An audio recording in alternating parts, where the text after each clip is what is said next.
Hi అండి. నేనిప్పుడు శనగలు డైలీ ఉడకబెట్టుకొని అలా తినాలంటే బోర్ కొడతది కదా!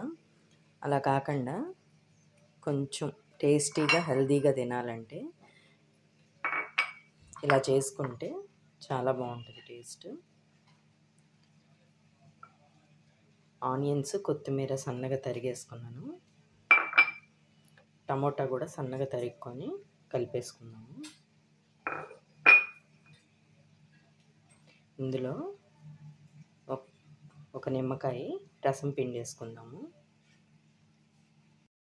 ఇదిగోండి నిమ్మకాయలు రసం తీసి పిండేసుకున్నాను. ఈ రసం కూడా వేసేసుకున్నాను. శనగలు ఆల్రెడీ ఉప్పు వేసి ఉడకపెట్టుకున్నాం కదా, ఇంకా నేను ఉప్పు వేయట్లేదు. మొత్తం ఇదంతా కలిపేసుకున్నాము. ఇంతేనండి, శనగల చాట్ రెడీ అయిపోయింది. మనం శనగలు తాలింపు వేసుకోవాలంటే మళ్ళీ ఆయిల్ వేయాలి, అన్నీ వేయాలి కదా. ఇలా ఒక్క చుక్క కూడా ఆయిల్ లేకుండా ఇలా చాట్ చేసుకొని టేస్టీగా తినేయచ్చు. హెల్త్కి హెల్త్, టేస్ట్కి టేస్ట్ ఉంటుంది. కావాలంటే చాట్ మసాలా కూడా వేసుకోవచ్చండి. కారము, చాట్ మసాలా అన్నీ వేసుకొని చేసుకోవచ్చు.